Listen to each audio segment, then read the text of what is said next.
Welcome to Astra's live stream of the Starship vehicle, which will be flying hopefully really soon. As you know, SpaceX has been developing rockets for about 15 years now. 15 years? 20 years almost. It's been a long time. Yeah, and of course, their original mission, way back from the start, was to obviously develop rockets which would eventually fly to Mars. That was part of Elon Musk's reason for forming the company in the first place. So it's cool that we finally have now come to the moment where we finally have a vehicle that they're developing, which is capable of eventually sending humans to Mars. Um, as you know, this is a test development program, so keep your expectations a little bit reserved, I would say.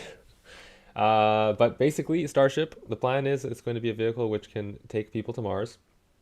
Uh, it is the biggest rocket that has ever been developed in the history of mankind, so that's cool. If it flies successfully today, it'll also be the first vehicle that is that big that goes into space. Now, it won't be going into orbit per se. It's going to go almost into orbit. This is because of safety reasons. They're still testing this vehicle, so they're not really sure that it's going to operate perfectly.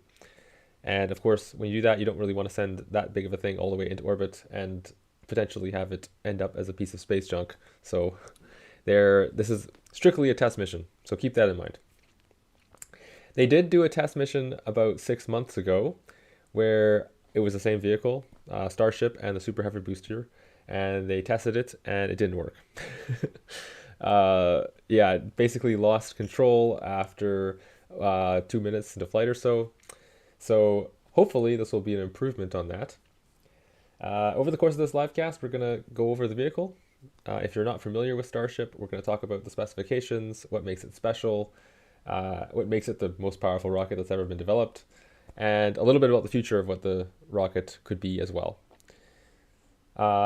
In case you're curious about who I am and what Astra is, we are a student organization that operates out of the University of Bremen in Bremen, Germany. And we also build rockets, not ones as big as Starship, but maybe one day. Yeah, we just build rockets for suborbital trajectories. We try to fly at competitions that are around Europe, and we are also having a goal to eventually build a rocket which goes to space, which is really hard for student rocket groups. So there's only been one in the history of the world that's actually been able to achieve it. We're hoping to be able to be the first ones to do it with a hybrid rocket. Yeah, so that's kind of why we're here. Of course, we like to live stream these launches, especially the rockets that are in development, because they showcase a lot of the process that goes into building rockets and developing rocketry. And that's the stuff that we're interested in, right?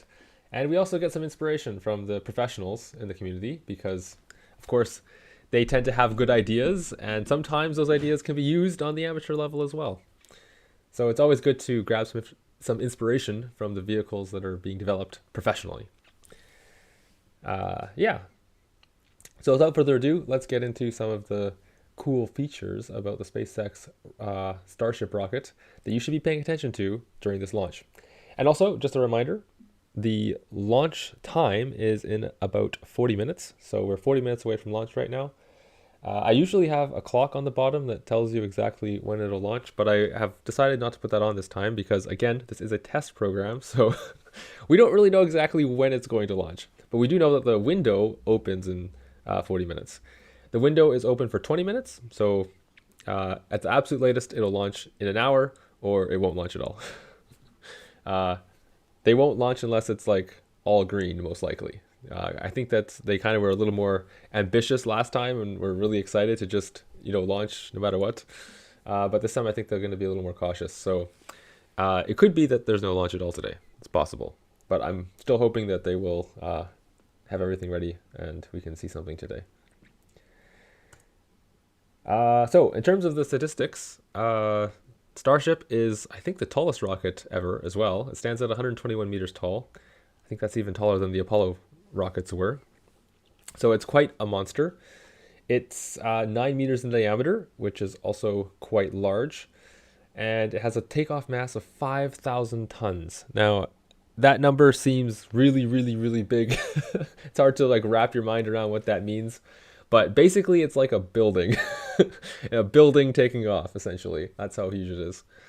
Yeah, it has some pretty crazy payload capacities as well. So it can theoretically put 250 tons into low Earth orbit if it was expended. Of course, it's designed to be a reusable vehicle, and in that configuration, it can put about 100 tons of payload into orbit. I don't think there's any payload on today, because they're just doing a test launch where they're not actually going all the way into orbit. They're just going to kind of do an almost orbit, suborbit, where they fly like, 3/4 around the world and then come back down in the ocean. So there won't be any payload today, but if it was flying in its full configuration, it would be able to do 100 tons of payload. There are two stages, and you can kind of see them in the diagram there. The bottom stage is everything below the fins that you see kind of just past halfway up the vehicle. So that part is the booster stage, and that will fly the rocket for the first couple minutes of the flight. It will separate, and then the upper stage, which is that Starship vehicle, which is the one that has the fins on it, that will fly and go all the way into almost orbit today. Yeah. And then the cool thing about this vehicle is that they want to recover all parts of the vehicle. Now, there won't be any recovery today because, again, we're still in the test phase. But in theory, in the future, they should be able to recover that booster, kind of the same way they do the Falcon 9 rockets. And they should also be able to recover the upper stage as well, because after it goes orbital, it'll deorbit itself and then slow down in the atmosphere and then also land at the launch site. This would be unprecedented, and it's never happened before that a vehicle has been 100% reused. So it would definitely be paving new ground. So looking forward to seeing if that is really a possibility. They're going to be testing out a lot of the systems for that in this flight, because if they are able to go to that suborbital trajectory that we're talking about, they should get a really good test of their heat shields and their control surfaces. And I'm hoping they're also going to be live streaming that part. I hope they have some cameras up there that will also maybe give us a view of what's happening during that process. So keep an eye out for that event. It's going to happen probably, I don't know, 50 or so minutes after the launch. So I hope they keep their cameras on long enough that we get to see that, because I think it would look awesome. So as I was discussing before, this is going to be a recovered vehicle. So they have a bunch of features all over it, which will enable it to be recovered. And those features are definitely going to be tested today. So of course, on the booster, it's kind of just looks like a souped up Falcon 9. It has all of the kind of the similar things that a Falcon 9 has.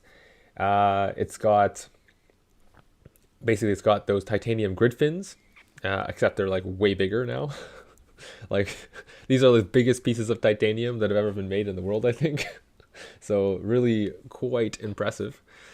They also have, like, the whole body's made out of stainless steel, so it can handle all of the temperatures and pressures that are related to flying back to the launch site.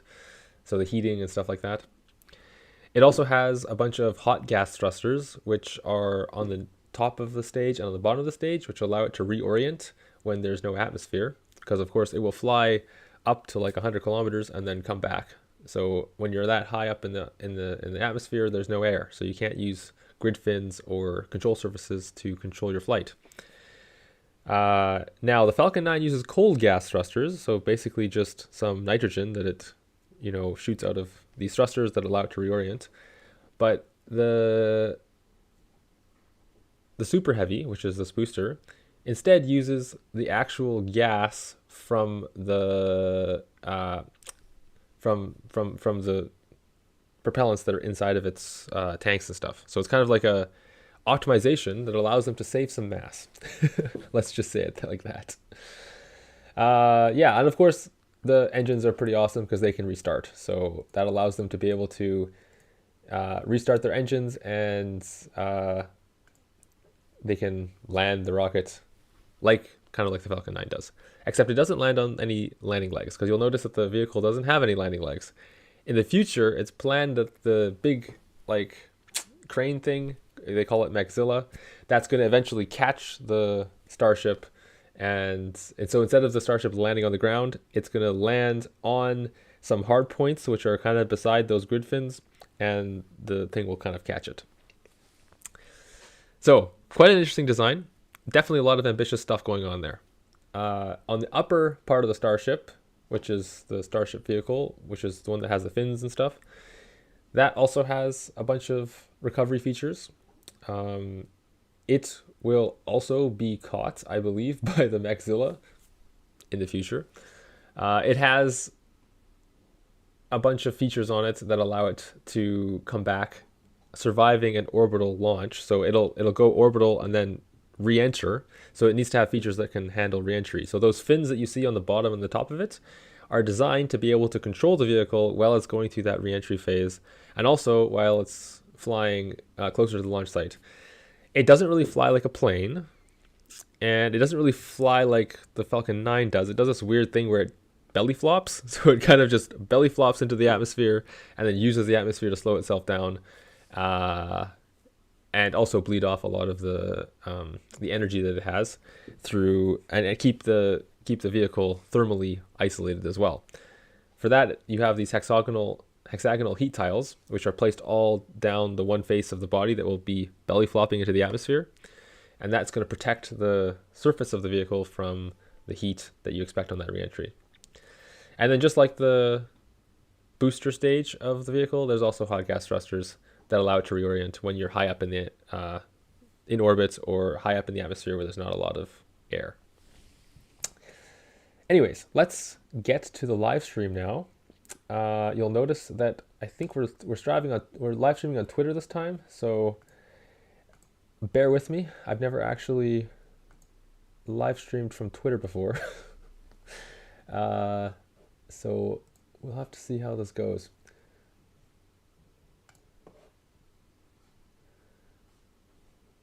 Let's see here. Where are we? Come on. All right, I might have to reset it. Let's see here.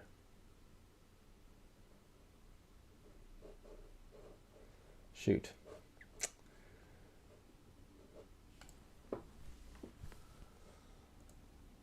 It should be easier to get to than I thought. Here we go. Maybe it's here that they're going from? Yeah. Teams gathering here right behind us in Hawthorne, California at our Mission Control Center.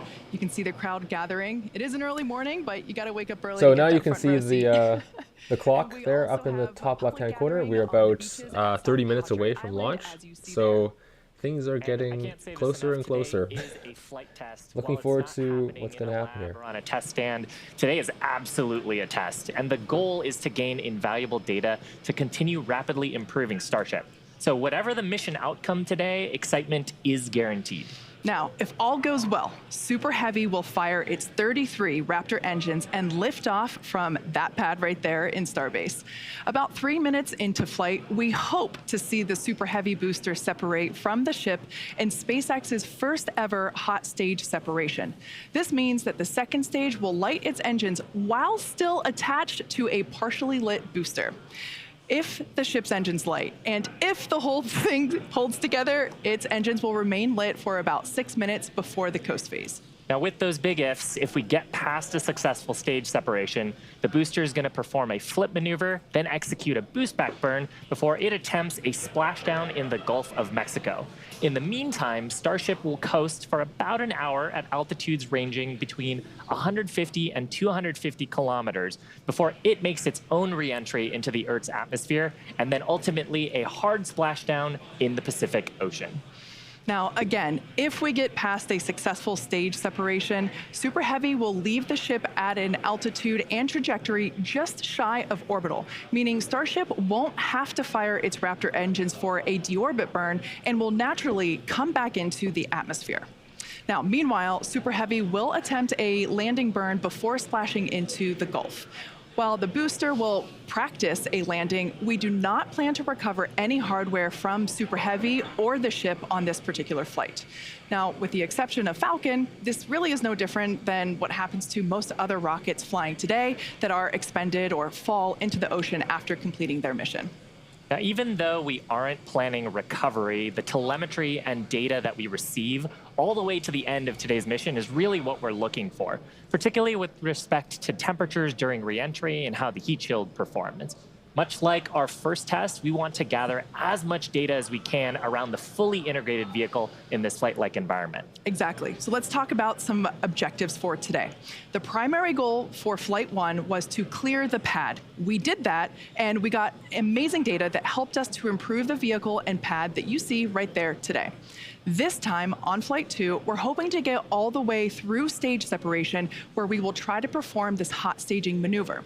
In the bigger picture, ascent is the most critical objective today, and everything else is learning. Like I said last time, a few times, the further we fly, the more data we can collect. Now, we do expect that the camera views will be spotty after stage separation, and that's because we rely on ground stations that are positioned along the globe along the trajectory.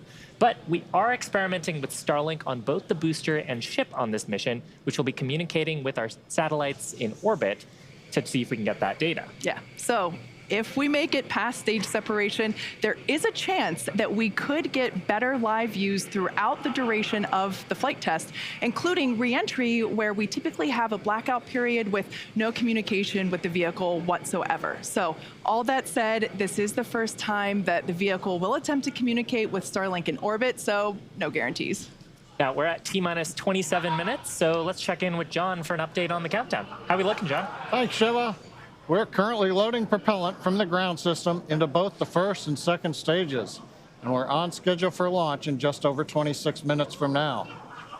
Now, we delayed a day getting here. Yesterday, on Friday, we had to replace a discrepant grid fin actuator on the first stage. We also replaced 2 other actuators as a precaution. The stages were remated, checked out, and everything was go for where we are right now this morning. Now, as I mentioned, we are in propellant loading. Both vehicles, the first and second stages, use the same 2 propellants. Our fuel is liquid methane at a temperature of just over 100 Kelvin, or about 272 degrees below 0 Fahrenheit. This is a different fuel from Falcon 9, where we use the RP-1 kerosene. That's pretty cool. But our oxidizer is liquid oxygen, the same as Falcon 9. Because there is no oxygen in space to support combustion, we have to bring our own. We did the weather poll and the go, no go poll at T-minus 2 hours.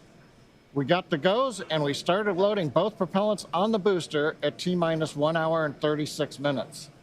And at T-minus 1 hour and 17 minutes, we began propellant loading of the ship, second stage. Propellant loading of the Starship second stage main tanks will complete at approximately T-minus 22 minutes, just a few minutes from now. And at about the same time, we will switch over to loading the header tanks in the nose of the ship. Meanwhile, it'll be T-minus 3 minutes when super heavy prop load completes on the first stage. And at that point, all propellant will be on the rocket, fully loaded with over 10 million pounds of propellant.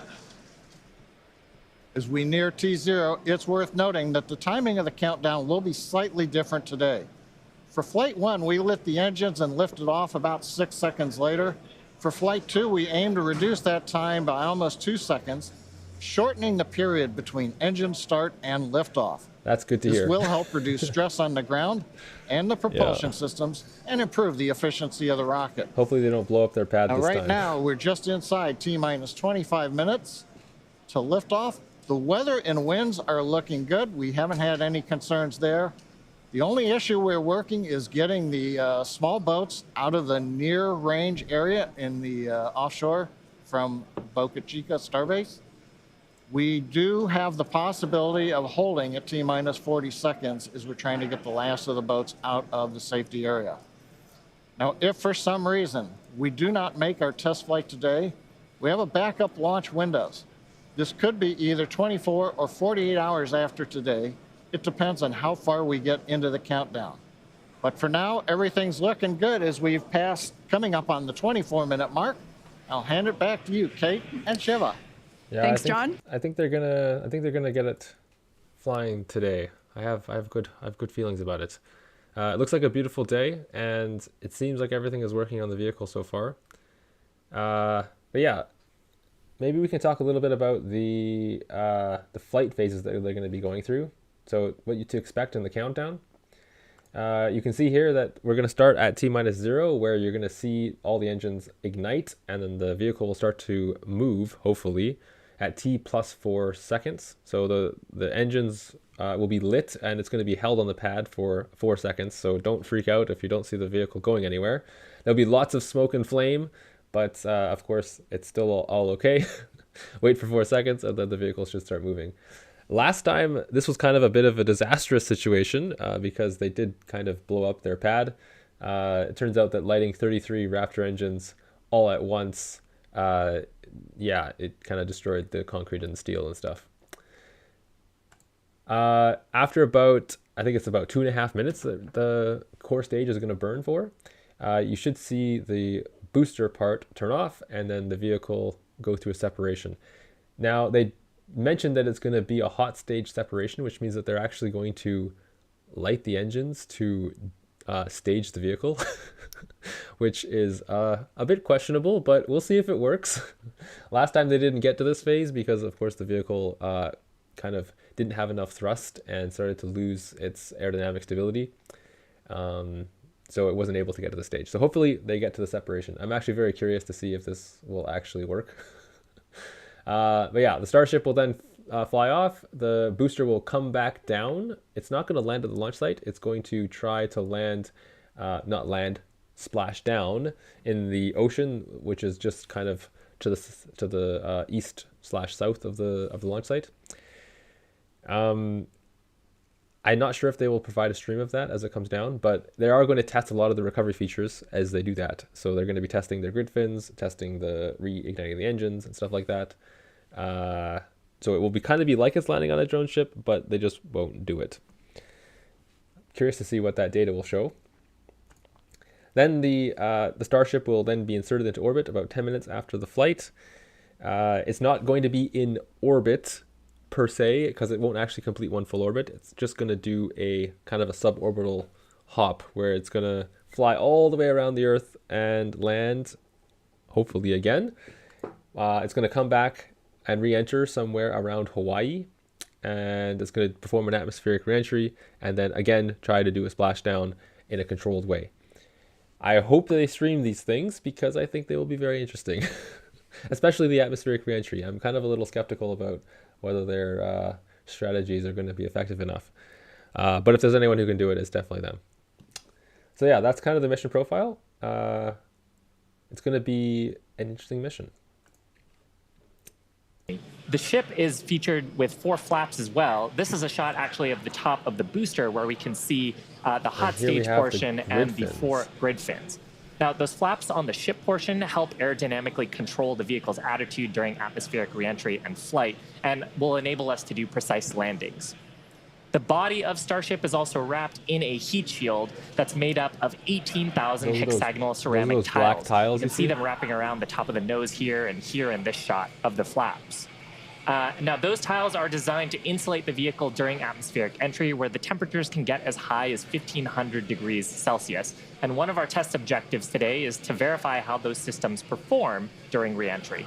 Yeah, now as Shiva mentioned, there between the ship and the booster, basically the top of the booster, between those 2 stages, that's our new hot stage, critical for our new separation technique. As we talked about earlier, we are constantly learning and upgrading the vehicle after we test. Now, this is a pretty exciting first for our team, as hot staging has never before been used as part of a reusable space transportation system, let alone on a rocket with the size and power of Starship. Hot staging is a significant change from Flight 1, and we're really hoping to gather data on it during this highly dynamic phase of flight, and that is, once again, assuming that we even make it that far. Of course, let's take a closer look at what we expect hot staging to look like. Now, it occurs at about liftoff plus 2.5 minutes. At that point, the booster will shut down most of its 33 engines, leaving just 3 running, and the ship will ignite all 6 of its engines. Clamps will release, and then the ship will thrust away from the booster. Now, this is the first in-flight test of the heat shield on the top of the booster and the bottom of the ship, and of course, the first in-flight test of hot staging, and we're hoping to gather a ton of data on it today. Yeah. I kind of think they're going to melt Stage separation the top of the by booster. hot staging is somewhat uncommon in spaceflight, but it has been done before. However, today will mark the first time that a reusable space transportation system is attempting it. The Titan program did hot staging quite successfully in the early 1960s, but they were not concerned with reuse, so there was no issue when the Titan first stage took considerable damage upon ignition of the second stage engine.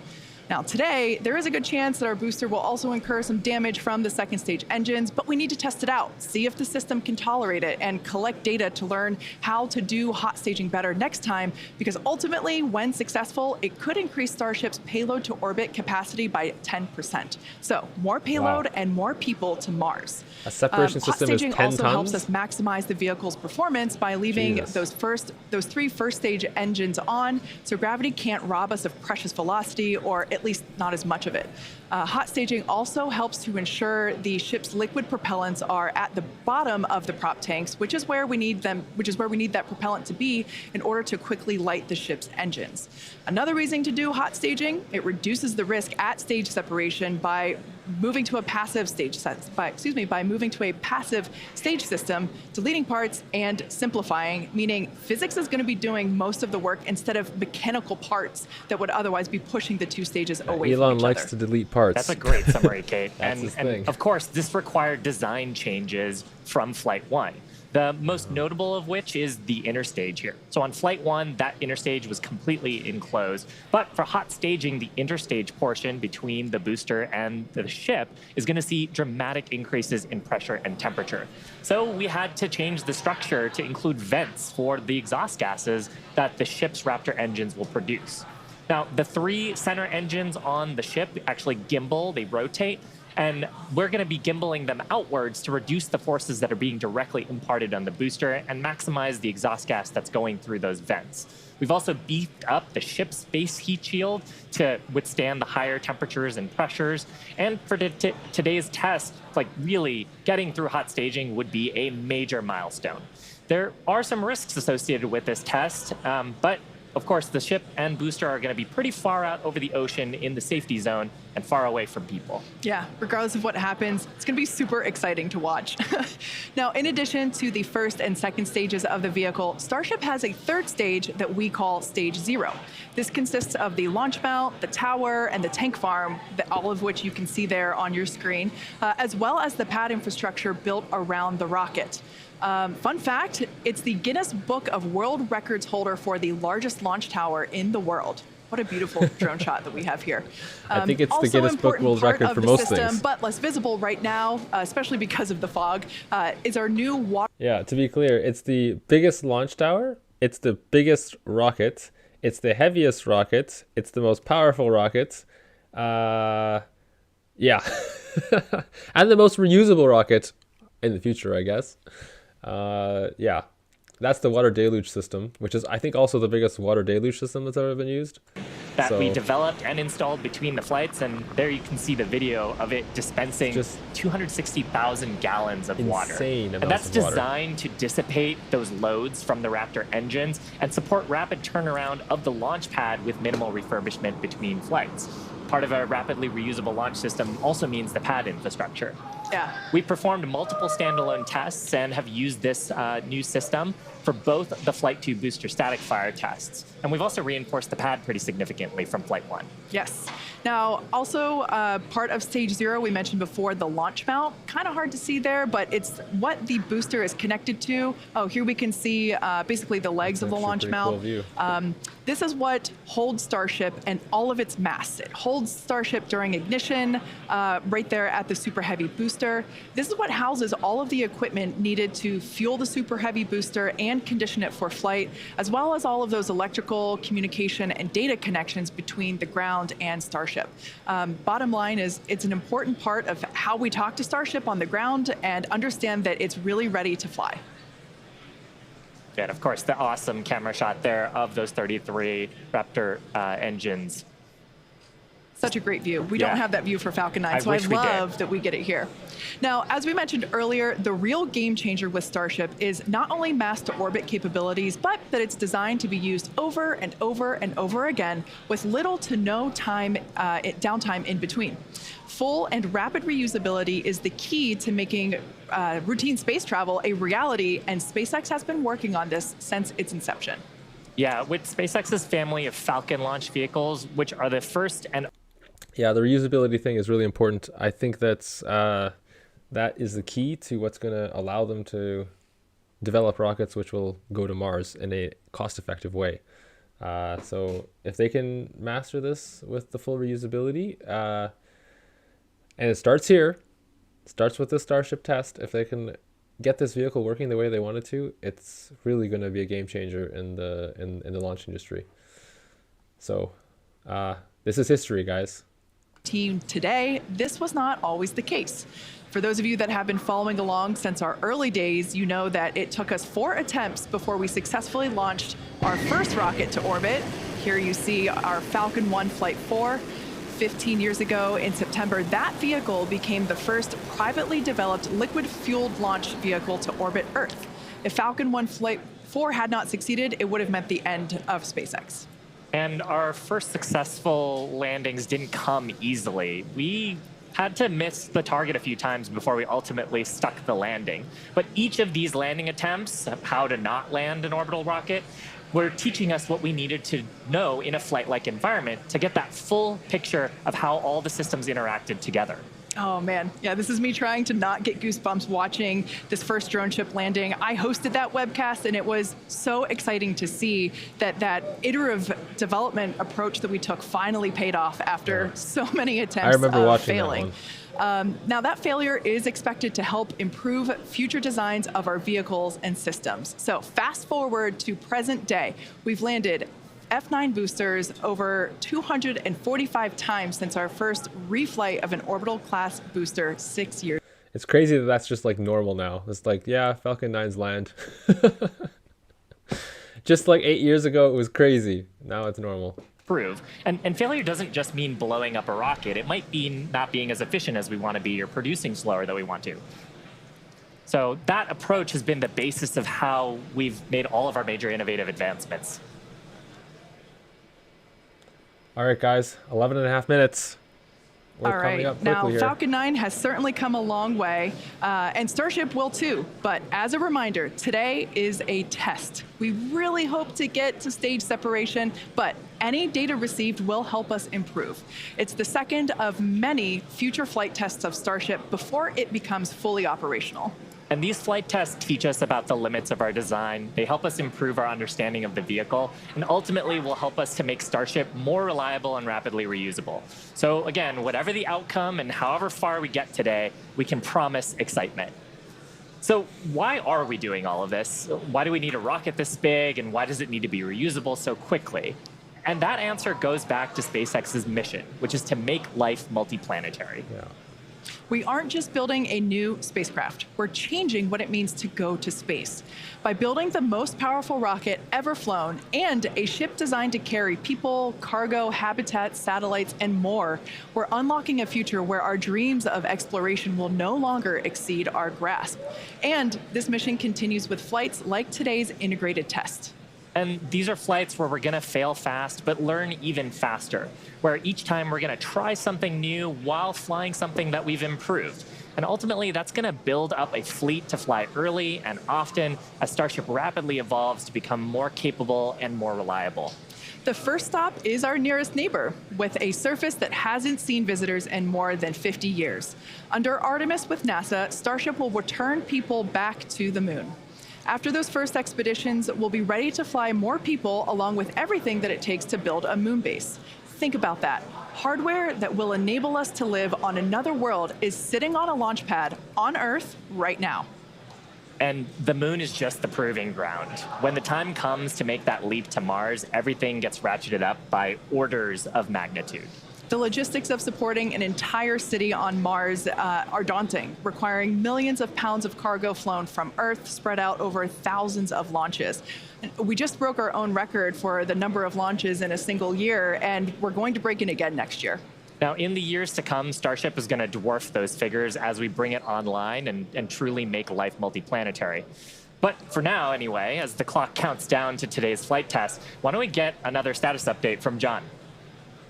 We're just over 9 minutes from liftoff as the countdown clock clicks to zero. Everything looks good right now. Good news is teams aren't working any significant issues on the launch vehicle right now. Propellant loading is continuing on both the Super Heavy and the ship stages. Most recently, we began loading LOX and methane fuel into the header tanks on the Starship. And on the graphic on the left side of the screen, you can see up in the nose of the second stage, what we call Starship, are those 2 header tanks for fuel and liquid oxygen. Now that loading started at T-minus 24 minutes and will continue until approximately T-minus 5.5 minutes. Now Starship's second stage main fuel and LOX tanks are loaded for flight. And the second stage propellant that we're loading on board is going through the quick disconnect that comes out on the arm that's located at the base of the stage from the tower. Now on the Super Heavy booster, propellant loading will continue until T-minus 3 minutes. We've also configured the pad for liftoff. A little earlier in the count, the hold downs, the booster hold downs were commanded to unlatch. That means once the rocket has sufficient thrust to overcome its weight, it'll lift off the pad. There's no need to command the hold downs to release the rocket. As we mentioned earlier also, the ignition sequence has been slightly modified from the last flight for more efficient liftoff. As a reminder, we ignite the engines a few seconds before T0. We don't lift off exactly at T0. We lift off a few seconds later, a couple seconds. Finally, the SpaceX team continues to check in with the Coast Guard to ensure there are no boats in the safety perimeter before proceeding with launch out over the Gulf of Mexico. Now, currently, we're coming up T-minus 7 minutes, 10 seconds to the test flight of Starship. Propellant loading is continuing on both stages of Starship. We're waiting now for the completion of loading of the header tanks in the next few minutes. The first stage is also beginning pressurization for flight while we are continuing to load propellant into it. And again, booster propellant load will finish at approximately T-minus 3 minutes. At that stage, both first and second stages are fully loaded, and we'll have the 10 million pounds of liquid propellant on board the 2 stages of Starship. Now in the next few minutes, the guidance system will perform its final alignment.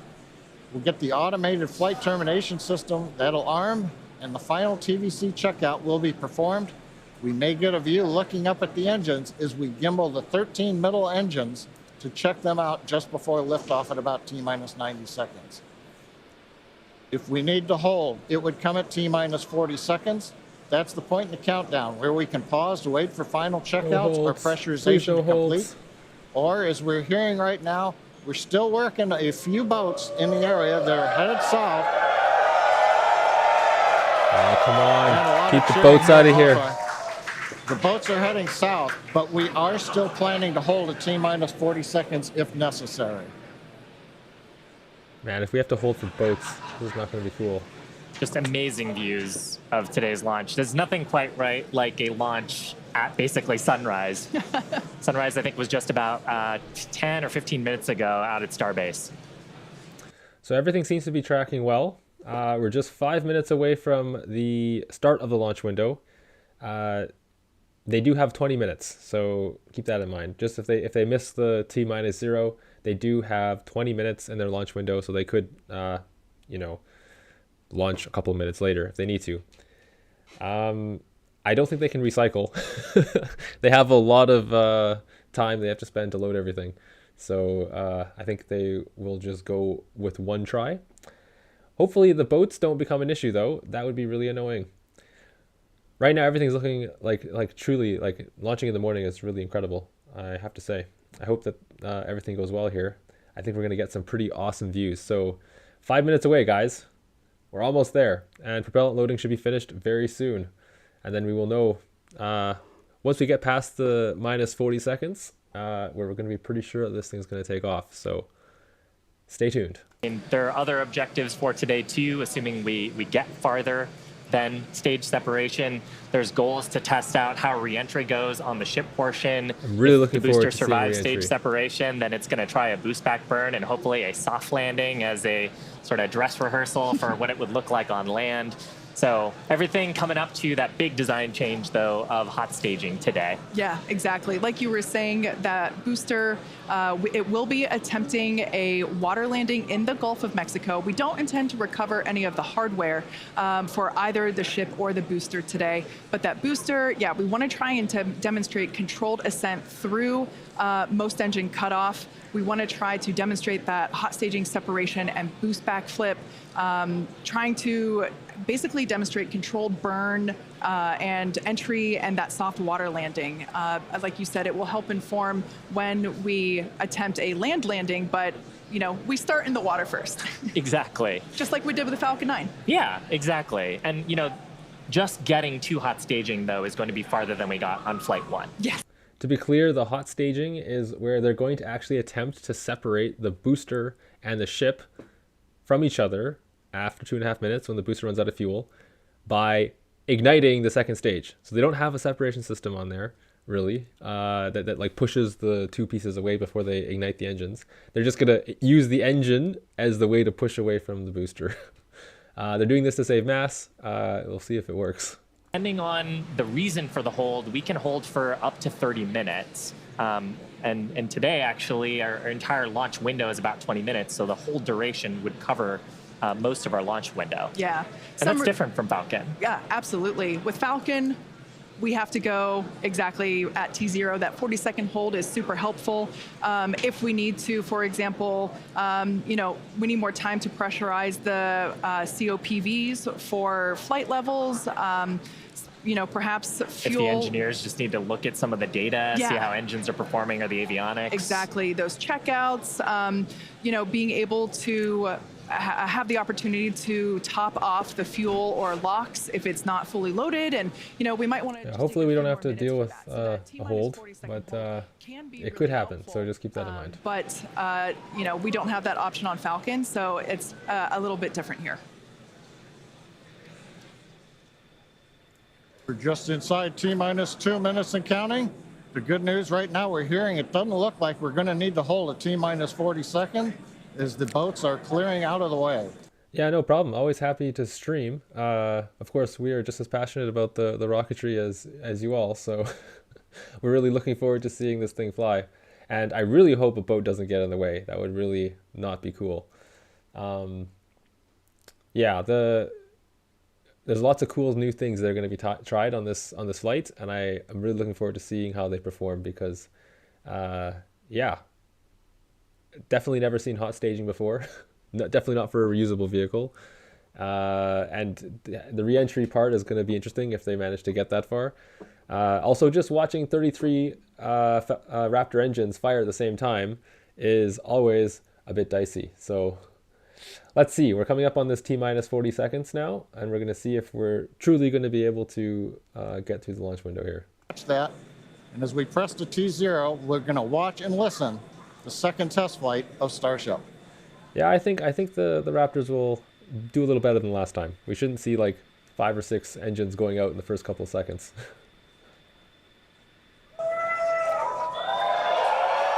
So they are holding at 40 seconds, it looks like.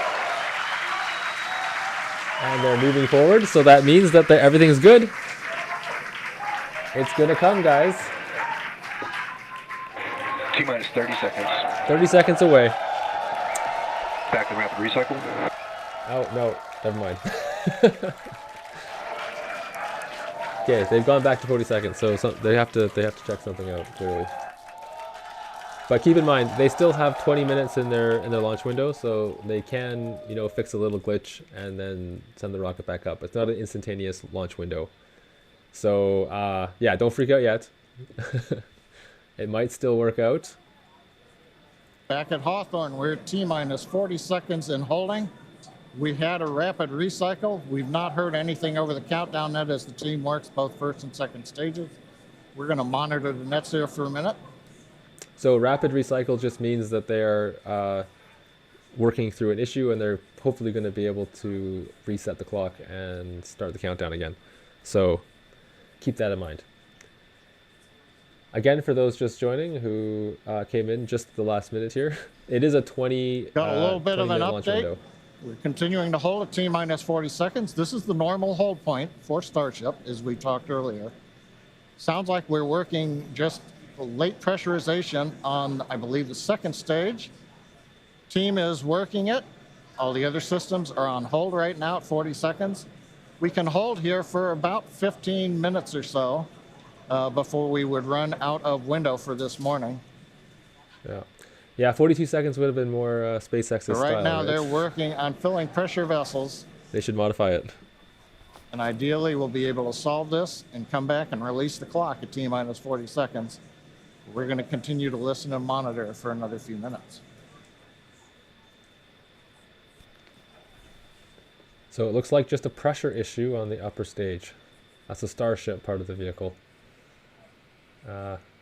Usually these things are not that big of a deal, so hopefully they get it worked out. It's worth mentioning here that don't go away. We are holding at T-minus 40 seconds, but once the teams have resolved and see the data that they want to see, the clock can restart straight away, and it'll start ticking down from T-minus 40 again, all towards liftoff. Yeah, exactly. Now, while we do have the ability to hold for up to 30 minutes, we only have a 20-minute launch window, so don't go away, don't change the channel, and just like Shiva said, we can restart that clock, and there it is. And there it goes. Okay, we're ticking down again. Clock is rolling. T-minus 30 seconds. All right. Maybe they were just holding for better views. T-minus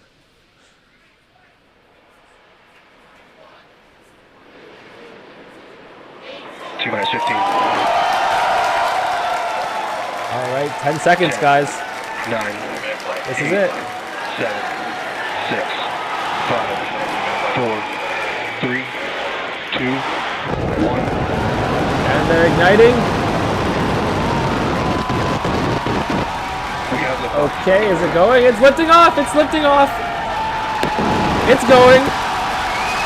Vehicle pitching down. Oh my God, this looks incredible.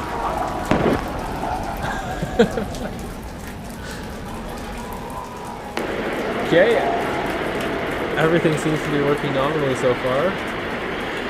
I think we have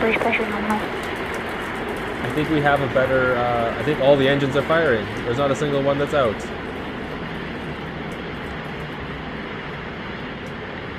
Okay, this is looking really well. We are T-plus 40 seconds into the flight of Starship. 33 Raptor engines powering the first stage. Power and telemetry nominal. That's We've all heard 33 power engines. and telemetry nominal call out. We're heading downrange over the Gulf of Mexico. So keep a look at the altitude and the speed in the lower left-hand corner. That's giving you the telemetry that the vehicle is sending down right now. And the vehicle is past max Q. And that call out tells us Starship is through the period of greatest stress on the way to space. Now the next major event is hot staging in just over 90 seconds from now. To get ready, the booster will shut down all but 3 of the Raptor engines. Clamps holding the 2 stages together will release, and the Starship's second stage will ignite its engines. Starship will then separate from the Super Heavy booster and head to space. And at the same time, the 3 engines that are still firing on Super Heavy will flip the booster around. 10 more engines will ignite for the boost back burn, putting the first stage on path for a splashdown in the Gulf of Mexico. So let's see if this hot staging is going to work out. We're 30 seconds away. Basically, the booster is going to turn off, and the upper stage vehicle, Starship, will just light the engine and take away from the vehicle. Hopefully. To be clear, the booster is Engine not going power to be... continues to look nominal on 33 Raptor engines. We're about to shut down the first stage and perform staging. Let's watch and listen. It's so big you can see it at this stage of the flight. All right, here we go. And acquisition of signal Houston and New Orleans. Booster engine cut off. Okay, engine is out. Hot staging is happening. Stage separation. Looked like it happened. That's a successful stage. Ship into ignition. Wow.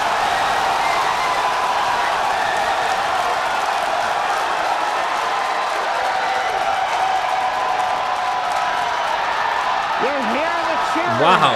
The Okay. first ever successful hot stage for SpaceX's Starship. So vehicles off the orbit Incredible now. views of our Super Heavy booster. And as you can see, the Super Heavy booster has just experienced a rapid, unscheduled disassembly. However, Oh, man, our okay. ship is still underway with Ship all avionics, 6. power and telemetry nominal. And we just heard there, ship avionics, power and telemetry nominal. All 6 engines are lit, as you can see from the GUI there at the bottom right-hand side of your screen. So firing a rocket at a booster is not Now, really we did know fully that successful. the that hot Shoot. staging was going to be incredibly dynamic. We knew that there was a chance that the booster would not survive, but we're going to take that data and figure out how we can make the booster better for the next hot stage. Well, that was a pretty Yeah, cool that hot explosion. staging put a lot of load on the top Yeah. of the booster. And of course, it flipped around there, a lot of dynamic stuff happening. But ship is still going strong. And it's doing great. Right now, the ship, the second stage, is on its way. Like we said, you can see all 6 of its engines are ignited. The next major milestone for the ship will be the shutdown of those engines, or SECO, second engine cutoff, which if you follow our Falcon 9 launches, familiar terminology there. So far, today has been incredibly successful, even with the RUD of the Super Heavy booster. This is amazing. Primary objective of the booster today, to get to hot staging, to get ship on its way to orbit. It did that admirably. Yeah, we definitely asked. Starship trajectory nominal. All right, great news there. That trajectory for ship is Acquisition of nominal. signal, Cape Canaveral. Once again, Starship's I'm not second sure. stage. It's firing those engines, and as you just heard, everything's looking good. Now, for the ship, we wanted it to survive hot staging, which, as you can see there by that little dot on your screen, it did. We also want to basically demonstrate that the successful startup of those engines, demonstrating controlled ascent, which is what it's doing right now, and eventually orbital insertion. We are hoping to basically send this around the Earth, and if it makes it this far, splash down in the Pacific Ocean, a couple hundred miles north of Hawaii. So yeah, it's not going right into orbit. It's going into Now, if we get that far, kind of a suborbital trajectory. And you can see we're about halfway towards the suborbital trajectory that they're on. It's like nearly orbital, but just a little bit suborbital because they don't want to actually put this thing all the way into orbit. Everything looks to be going well so far, so this is really good to see. basically the propellant pressures in the ship are looking good. Yeah, it looks like... Yeah, the bottom cool right that we can see corner it of for your so long as screen, well. you can see essentially a user interface showing us which engines are lit. So the 3 center sea level Raptor engines on ship are gimbaling engines. The 3 outer engines in the triangle, the larger ones, are Raptor vacuum engines. All of them continuing to fire nominally, so they're at the pressures that we expect to try to get into our target trajectory today. Yeah. And we're not targeting orbit today. We're targeting almost orbit today. That's very intentional as part of the mission design. The goal is to get to a thrust profile similar to what we would need for orbit, but also And to get expected to loss the of energy signal, levels Houston. that the ship would need to dissipate for re-entry. And so we're actually going in a suborbital trajectory today. Oh, that was a little But good. that trajectory will get us to the maybe- energy wait. levels that we need at Maybe re-entry, this is a sunlight where we can thing. really stress that heat shield and get valuable data on re-entry. And those calls that we are think still that's on the a nominal plume of the- trajectory of the here exhaust. and seeing nominal pressures means that we have a really good shot of hitting our target orbit. Yeah. Interesting. Now, if the booster had survived, we would be around the time where it would be getting ready to land, performing its re-entry, but it unfortunately did not survive. That being said, Yeah, the hot staging not working was a little bit kind of expected, to be honest, because lighting 6 engines that are as big as the Raptors are. Like, keep in mind they're producing 230 tons of thrust. So imagine 6 times 230. So thousands of tons of thrust, over 1,000 tons of thrust, is being directed right at the top of the booster. Like, okay, the fact that it survived for a couple of seconds is already pretty crazy. But yeah, they got to figure out how to keep the orientation of the booster controlled, I think. And I think they might be able to figure it out. But yeah, definitely was very ambitious what they were trying. Standing by for a call out here. But here you can see they just turned Coming off up the on engines. the projected time that ship would shut down its engines. I think they shut down a bit. Yeah, they shut down a bit early. You can see because like they're not trying to go all the way to orbital velocity. By the excitement from the crowd here at Mission Control Center in Hawthorne. There's a great view of our Star Command Center. That's our control center at Starbase Texas. The crowd here, Mission Control Center behind. So usually you would fly all the way up to 2,700 kilometers per hour to get to an orbital velocity, but of course they only went to 2,400 or 24,000. Sorry, 27,000 is orbital. 24,000 is a little bit suborbital, and that's so that they actually will re-enter somewhere over the Pacific Ocean. So far, it's pretty successful. Milestones through hot staging, which was the big objective today. The question is, are they going to be able to control this thing for a re-entry, and do they still have a signal from the vehicle? So we are going to head into the coast phase, planned for the next about hour and 5 minutes. We'll be returning around the T+1 hour and 15-minute mark. And that's while we're waiting for Starship to continue on to its next step for re-entry. We're not totally sure what video we're going to get, and that video comes normally by overflying ground stations, but we don't have a ton along our flight path. So fingers crossed that we will get some via Starlink on this mission since we're testing that out. Come on, Starlink, give us a video. Yeah, it would be cool to see this thing in flying over the Earth. And right also now. give us a moment. We are hearing some chatter on the net, so we're going to try to parse that for you. Yeah, hopefully everything is still going okay. It looks like we don't have telemetry though, because none of the numbers are changing. It would be cool to know what the status is before they go into the coast phase.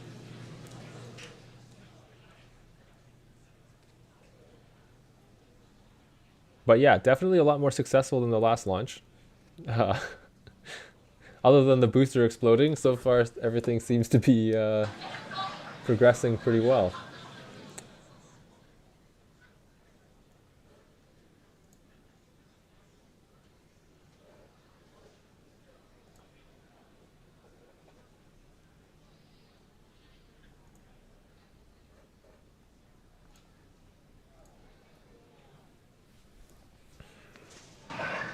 John Innsbrucker back here in Hawthorne at our webcast desk. We have lost the data from the second stage. We had heard a call out that we were in terminal guidance, which means we were getting near the end of the approximately 6-minute burn of Starship. But we haven't gotten any more data since then, so we think we may have lost the second stage. So we would not be into coast phase. We wouldn't be able to come back in an hour or so and possibly get ready for reentry. However, what we do know right now is we had an on-time launch at 7 o'clock. We got through the boats. First stage looked beautiful with 33 Raptor engines firing. We got the hot staging, you know, the thing that we really wanted to see and impressed. We saw the separation. We saw the flip maneuver. We saw the light up of the 6 Raptor engines on Starship, and it headed away. Everything really looked good. But what we do believe right now is that the automated flight termination system on second stage appears to have triggered very late in the burn as we were headed downrange out over the Gulf of Mexico. Shoot. But that's us. The real topping on the cake today, that successful liftoff, Kate, Shiva, the hot staging is just beautiful. Exactly what we were looking for. Yeah, ultimately, what honestly such an incredibly successful day. Even though we did have a RUD, or a rapid unscheduled disassembly, of both the Super Heavy booster and the ship, that's great. We got so much data, and that will all help us to improve for our next flight. Of course, and that's why we flight test, and you can bet that there's going to be more to come. So we really do want to thank you all for joining us. Of course, we want to thank the people of Cameron County. We want to thank all the federal agencies that have supported us for our test. And of course, a huge congratulations to the entire SpaceX team on getting through this flight test today. And I think with that, we're going to sign off from here in Hawthorne. Thanks so much for tuning in, and we'll see you next time. Now, before we jump away,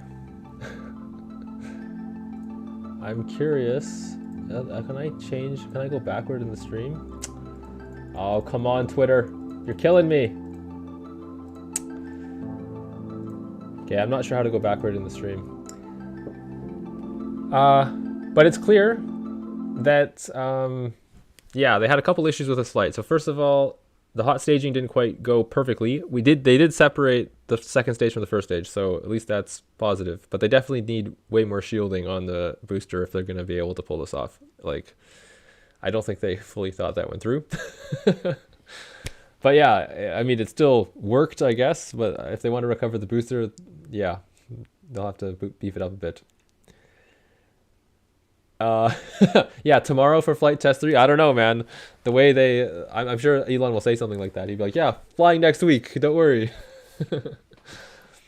Yeah, I think they need to figure out why the flight termination system triggered.